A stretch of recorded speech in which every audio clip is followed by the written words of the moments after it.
बिस्मिल्लाहिर्रहमानिर्रहीम। आज का टॉपिक है हमारा चेंज नरेशंस के हवाले से। डायरेक्ट से इनडायरेक्ट हम यहाँ पे देखेंगे कि किस तरीके से जो है वो इसको चेंज किया जाता है। और सेंटेंसेस आज हमारे पास हैं इम्पेरेटिव सेंटेंसेस।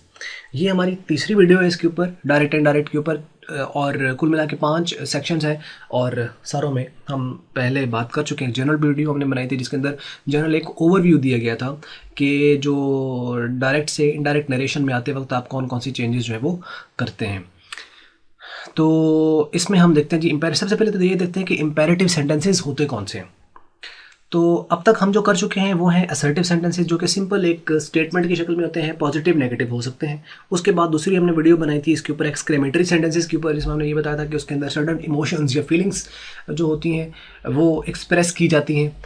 और ये जो हैं ये आपके इम्पेरेटिव सेंटेंसेस हैं। इम्पेरेटिव सेंटेंसेस ऐसे सेंटेंसेस हैं जिसके अंदर कोई ऑर्डर पाया जाए। ऑर्डर मीन हुक्म दिया जा रहा है किसी को, वो इसके अंदर आता है। और वो ऑब्वियसली जो एक सीनियर होता है अपने जूनियर को हमेशा ऑर्डर ही देता है।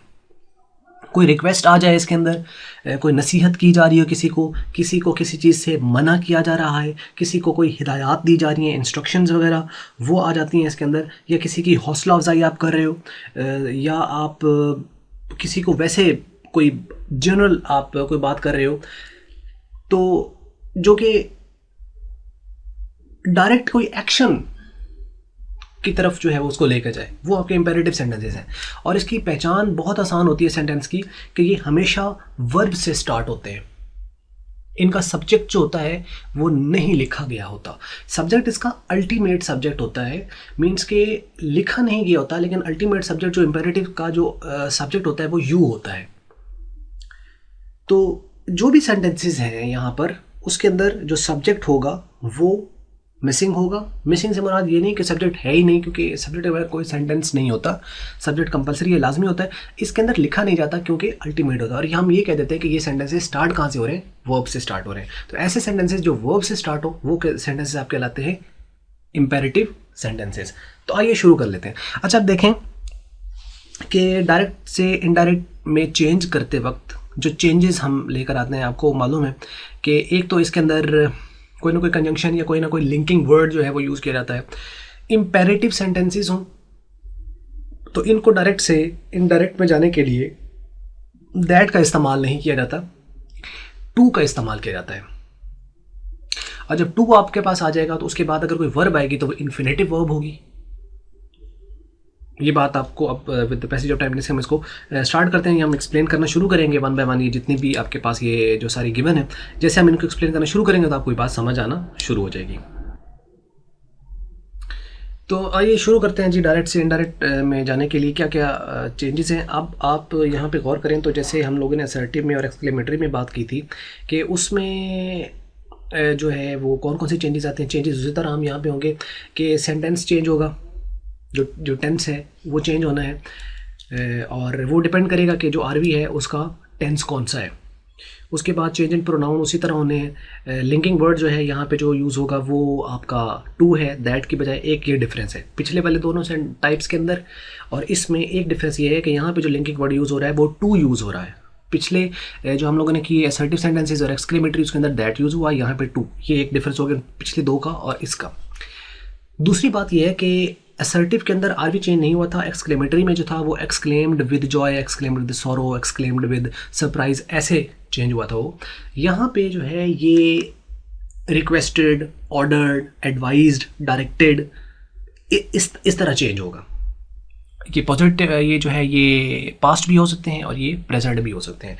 यानी ऑर्डर्ड लिखा हुआ है पास्ट के अंदर तो प्रेजेंट में ये ऑर्डर या ऑर्डर्स हो सकता है। रिक्वेस्टेड लिखा हुआ है तो ये रिक्वेस्ट या रिक्वेस्ट्स हो सकता है। इसी तरीके से डायरेक्टेड है तो वो डायरेक्ट या डायरेक्ट्स हो सकता है।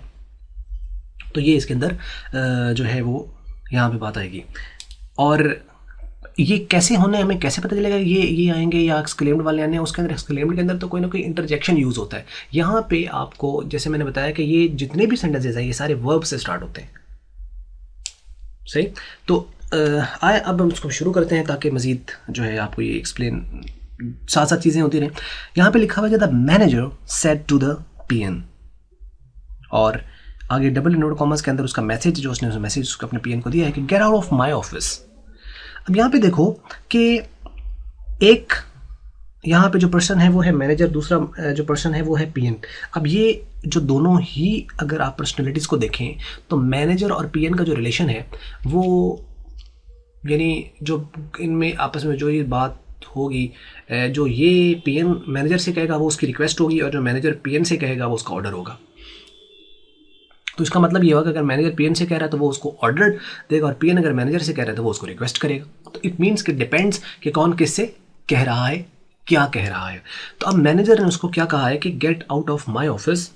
उसने कोई गलती है जो भी किया, खैर उसने उसको कह दिया कि भाई मेरे ऑफिस से बाहर चले जाओ, दफ़ा हो जाओ यहाँ से मेरे ऑफिस से। ये उसने इंतहाई बेइज्जती वाले अल्फाज इस्तेमाल किए उसके लिए।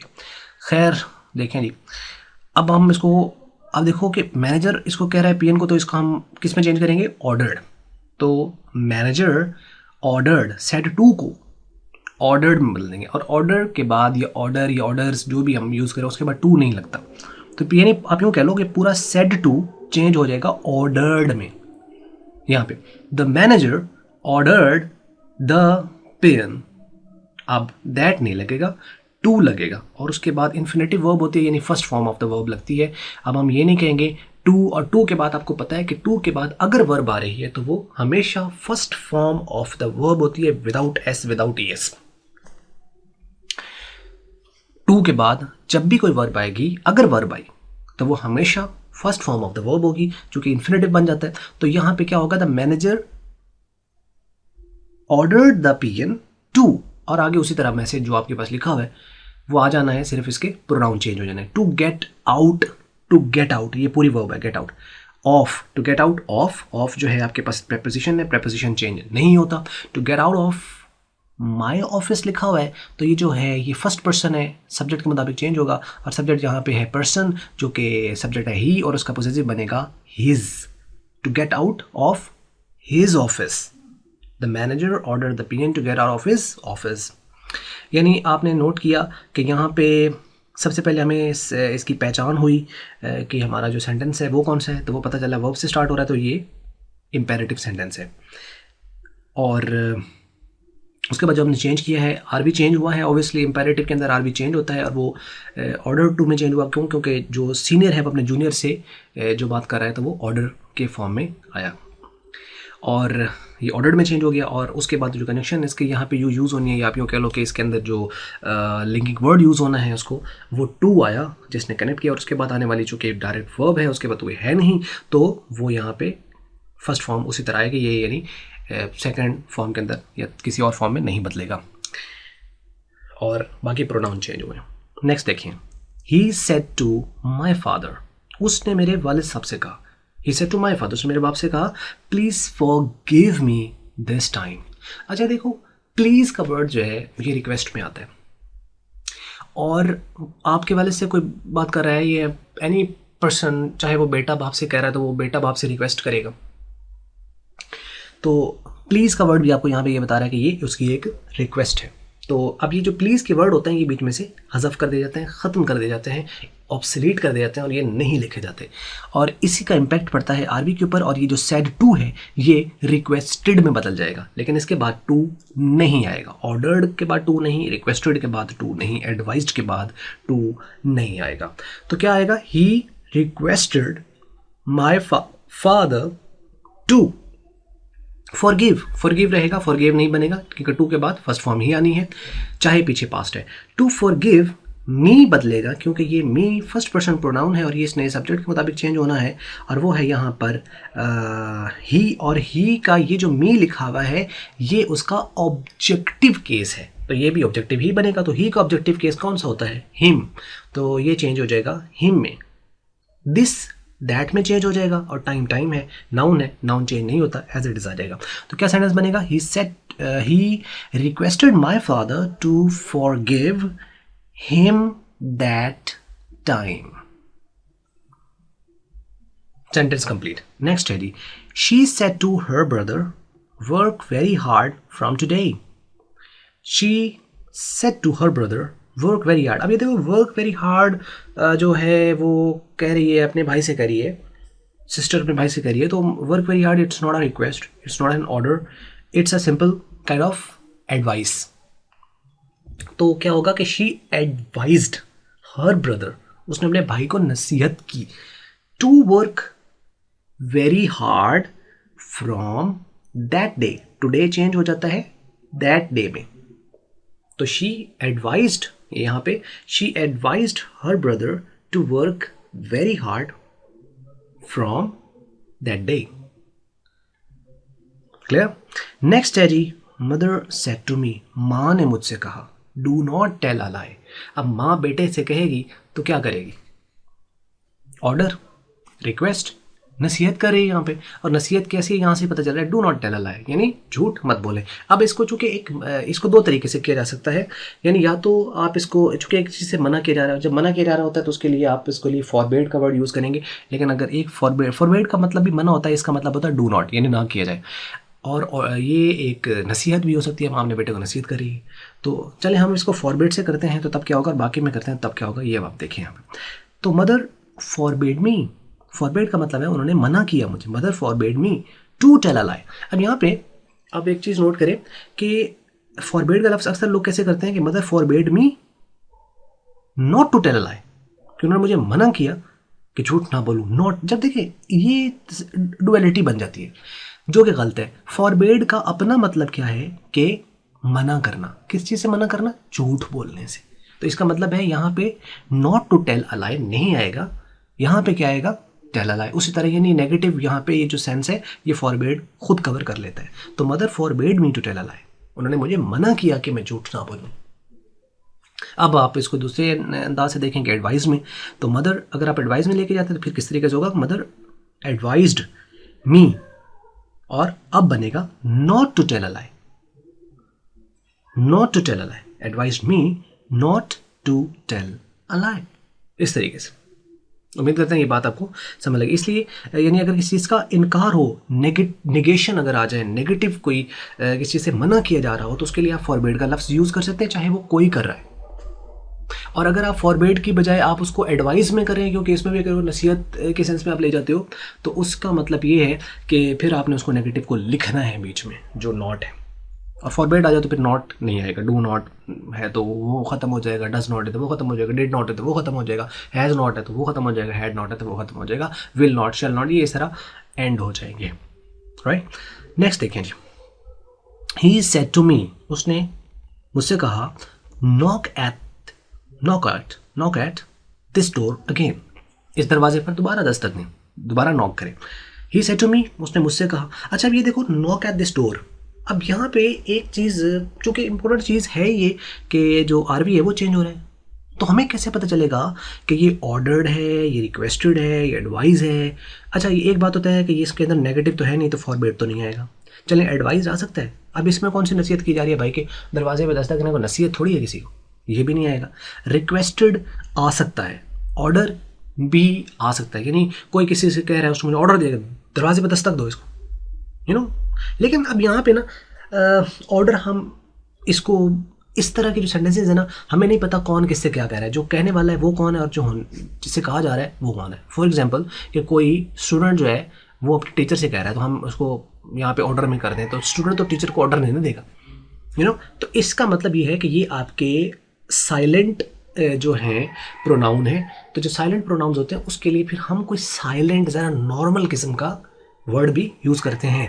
तो यानी ये इस तरह की बात होना जिसमें आपको ना तो पता चल रहा हो कि भाई रिक्वेस्ट है क्या है, तो उसके लिए इट्स बेटर कि आप एक वर्ड याद रखें, डायरेक्टेड। नसीहत करना, डायरेक्टेड मतलब यानी हिदायत देना, इंस्ट्रक्ट करना, जस्ट इट्स इंस्ट्रक्शन। वो कोई भी किसी को कह सकता है, यू नो। ऑब्वियसली कोई स्टूडेंट तो नहीं करेगा इंस्ट्रक्ट अपने टीचर को, लेकिन ऐसा ना आप कह लो कि इसकी जो सेंस है ना वो अराउंड पॉजिटिव सेंस बनती है। तो इसलिए इट्स बेटर कि आप डायरेक्टेड लिख लें, यानी कोई किसी को कुछ कह रहा है, कुछ करने के लिए कह देना, यू नो। तो यहाँ पे क्या बनेगा? ही डायरेक्टेड मी, उसने मुझे डायरेक्ट किया, उसने मुझे इंस्ट्रक्ट किया, हिदायत दी, directed me to knock at this door. That में बदल जाएगा, डोर और again. He directed me to knock at that door again. Right, next है he said to his teacher, उसने अपने टीचर से कहा। अब यहाँ पे जो ही है इसका मतलब ये कौन है, ये स्टूडेंट है, तो यहाँ टीचर है, तो टीचर से क्या, sir excuse me now, sir excuse me now, you know. He यहाँ से टीचर को ऑब्वियसली जो स्टूडेंट है वो अपने टीचर से रिक्वेस्ट करेगा इन एनी फॉर्म, परमिशन लेनी है, व्हाट्सएवर जो भी case, you know. So he is a student over there. So he यहाँ पे क्या कह रहा है, he said to his teacher sir excuse me now. तो ये सेड टू जो है ये रिक्वेस्ट में बदल जाएगा, ही रिक्वेस्टेड हिज टीचर। अब ये जो सर है ये हम पहले बात कर चुके हैं पिछली वीडियो में, सर या मैडम का लफ्ज़ आ जाए तो इसको आपने रेस्पेक्टफुली में चेंज कर देना होता है। तो he requested his teacher respectfully, आगे उसी तरीके से टू, और to excuse him then. Now जो है ये देन में चेंज हो जाता है, टू और एक्सक्यूज, एक्सक्यूज और मी था तो ये आपका फर्स्ट पर्सन के मुताबिक चेंज होना है, और वो ही है, ही का जो ऑब्जेक्टिव केस है वो हिम बनता है। तो यहाँ पे क्या बन जाएगा, he requested his teacher respectfully to excuse him then, right? Next one, she said to us, उसने हमसे कहा keep quiet over here। अच्छा ये देखो कौन कह रही है, किससे कह रही है, हमसे कह रही है। अब she कौन है, टीचर है, क्या है, कुछ पता नहीं। तो इसका मतलब है कि हम यहाँ पे अगर टीचर होता तो हम इसको ऑर्डर में बदल सकते थे, लेकिन यहाँ पे हमें नहीं पता कि she कौन है, तो इस मतलब इसको भी हम किस में चेंज कर देंगे, डायरेक्टेड के अंदर या इंस्ट्रक्टेड में। She instructed us या she directed us, तो she directed us to keep quiet over there। over रहेगा, quiet रहेगा, और keep रहेगा, to के बाद फर्स्ट फॉर्म keep, और here जो है वो there में बदल जाएगा। तो she directed us to keep quiet over there। I said to her consult a lady doctor। अच्छा ये देखो consult a lady doctor, that is a kind of advice, या आप इसको डायरेक्टर में भी ले सकते हैं। आई सेड टू हर, यानी आप भी उसको इंस्ट्रक्ट कर रहे हो, आप उसको डायरेक्शन दे रहे हो, तो आप कह सकते हैं कि आई डायरेक्टेड हर, या आप चूँकि consult a lady doctor, it's kind of advice कि आप किसी को कह रहे हो कि आप लेडी डॉक्टर से कंसल्ट करें, it means any kind of advice to somebody that you are asking. तो यहाँ पे क्या होगा कि आई डायरेक्टेड हो सकता है, आई डायरेक्टेड हर, या लिख सो, या इसको आप इट्स बेटर कि आप इसको आई एडवाइज्ड में बदल लेने का, दोनों में कोई प्रॉब्लम नहीं है। तो I advised her to consult a lady doctor, I advised her to consult a lady doctor, और आगे फुल स्टॉप पे ये सारे सेंटेंसेस फुल स्टॉप पे एंड होते जाएंगे। नेक्स्ट जी, वी सेड टू देम, हमने उनसे कहा go away from this place. अब हमें नहीं पता कि ये कौन कह रहा है, तो वी डायरेक्टेड देम हो सकता है। अब यहाँ पे आप देखो, यहाँ पे एक और मैंने यहाँ पे चेंज किया कि we told them to go away, means कि आप यहाँ पे इसको टोल्ड में भी बदल सकते हैं। डायरेक्टेड नहीं लिखना तो आप टोल्ड में कह दें जी, मीन्स कि डायरेक्टेड लिखना चाहे डायरेक्टली लिखें, टोल्ड लिखना चाहे तो टोल्ड लिख दें, टोल्ड के बाद लिख देंगे तो उसके बाद फिर आपने टू नहीं लगाना, टोल्ड के बाद टू नहीं लगाना। So we told them to go away from that place, हमने उनसे कहा, वी टोल्ड देम, हमने उनसे कहा, या we instructed them to go away from that place, या we directed them to go away from that place, you know. ये इस तरह चेंज हो, ये नहीं कोई इतने परेशानी वाली कोई बात नहीं है, घबराने वाली कोई इसके अंदर वो बात नहीं है। अक्सर यहाँ पे होती है कन्फ्यूजन, असल में बंदे को मारती है जहाँ मारती है। बंदा सोच रहा होता है अच्छा यार क्या कर रहे हो यार, यहाँ पे क्या करना है, यहाँ क्या करना है, उसके अंदर प्रॉब्लम होती है। तो ऐसी कोई प्रॉब्लम नहीं है, रिलैक्स रहें, पानी जानी पिए सुकून से, ठीक है, खाएं पिए मौज करें आप। तो इसके अंदर कोई ऐसा कोई प्रॉब्लम यहाँ पे नहीं है। तो यहाँ पे ये आ गया बात कि we told them to go, तो यानी टोल्ड बदल सकते हो आप, इसको डायरेक्टेड लिख सकते हो जहाँ क्वेश्चन के बारे में कुछ हमें पता नहीं, करने वाला कौन है। अच्छा टीचर और स्टूडेंट समझ आता है कौन है। पर्सनैलिटीज़ का अगर नोन हो ना, ये इन्हें हम कहते हैं इंग्लिश के अंदर known personalities and unknown personalities. अगर तू नोन पर्सनैलिटी है तो फिर तो उसके लिए कोई वर्ड सजेस्ट हम कर सकते हैं यार कि ये कह रहा है किसी को, तो ये उसको ऑर्डर होगा, रिक्वेस्ट होगी, क्या होगी। लेकिन अगर अननोन पर्सनैलिटी है तो यू कांट से एनीथिंग, कुछ पता ही नहीं आपको, तो फिर उसके लिए ज़रा अननोन किस्म का वर्ड भी अननोन किस्म का हम यूज़ करते हैं अननोन पर्सनैलिटी के लिए, यानी डायरेक्टेड, टोल्ड या सेड टू को ऐसे ही रहने दें हम, तो ऐसा। तो यानी आप ये कह सकते हैं, ये ज़रूरी नहीं कि जो आपके पास जो इम्पेरेटिव सेंटेंस है सारों को ही आपने उसमें रिक्वेस्टेड ऑर्डर में बदलना ही बदलना है, नहीं। अब आपके सामने है यहाँ पे कुछ के अंदर हमने ये देखा जो यहाँ टोल्ड आ गया, एडवाइज आ गया, डायरेक्टेड आ गया, तो वो कुछ में हम कर रहे हैं, कुछ में नहीं कर रहे हैं, तो टोल्ड रहने दिया यहाँ पे। सेड टू भी आ सकता है कि we said to them to go away from that place. ऐसे भी आ सकता है we said to them to go away from that place. हमने उनसे कहा कि वो वहां से चले जाए, यू नो। तो नॉर्मल क्वेश्चन है, नॉर्मल तरीके से आप उसको लेके चलें। लेकिन एक बात है कि टू के साथ आपने इसको लिंक करना है, ये ज़रूरी है। क्यों? क्योंकि ये वर्ब से स्टार्ट हो, और वर्ब से स्टार्ट होने वाला जो आपके सेंटेंस होगा वो आपका ऑब्वियसली इंपेरेटिव होगा, तो उसके लिए आप इसको यूज़ करते हो। नेक्स्ट पे चलते हैं जी की, और वो है ही सेड टू मी, उसने मुझसे कहा try your luck again, try your luck again. अब ये एक तरह की नसीहत भी है, ये उसको एक हिदायत भी है, इंस्ट्रक्शन भी हो सकती है, या सिंपल आपको चले जी नहीं पता चल रहा तो आप इसको टोल्ड में बदल दें, नहीं दिल करता सेड में रहने दें, ठीक है, कोई मसला नहीं है। एक टिपिकल टीचर आपको गलत करेगा कि जिसने याद किया हुआ कि नहीं बेटा तुमने यहाँ पे जो है ये ही लगाना है और इसके अलावा जो है यहाँ पे नहीं हो सकता, आपको बताना चाहिए इसी, वो एक कर सकता है। लेकिन यू नो इसके अंदर कोई ऐसा चीज़ है नहीं कि जो आपको थोड़ा वो करना पड़ेगा, ऐसा कुछ नहीं है। लेकिन फिर काफ़ी चीज़ें निकल आई हैं इन चीज़ों से, वो टिपिकल टीचर सिस्टम से चीज़ें काफ़ी बाहर आ गई हैं, लेकिन still there is a issue somewhere, तो वो है थोड़ी सी। तो खैर कोई नहीं, इतना नहीं है, आप उसको डिफेंड कर सकते हो, बदतमीजी नहीं डिफेंड कर सकते हो। ही सेड टू मी, उसने मुझसे कहा ट्राई योर लक अगेन, तो ही एनकरेज्ड मी। एंड अच्छा यहाँ पे क्या है, आप एनकरेज का लफ्ज़ को यहाँ पे याद करें यार, हमें कैसे पता चलेगा, ट्राई योर लक अगेन। आप इसी को क्या कर रहे हो, हौसला अफजाई कर रहे हो यार। तो जब आप हौसला अफजाई कर रहे हो तो इसका मतलब ठीक है एनकरेज आप यूज़ कर सकते हो।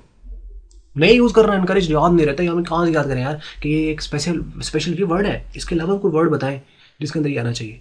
नहीं याद रहता, दैट्स ओके, टोल्ड कर लें या डायरेक्टेड कर लें, इंस्ट्रक्टेड कर लें, तो कोई बात नहीं यार। मैंने उसको इंस्ट्रक्ट किया कि यार तुम नेक्स्ट ट्राई करो, दैट्स ओके।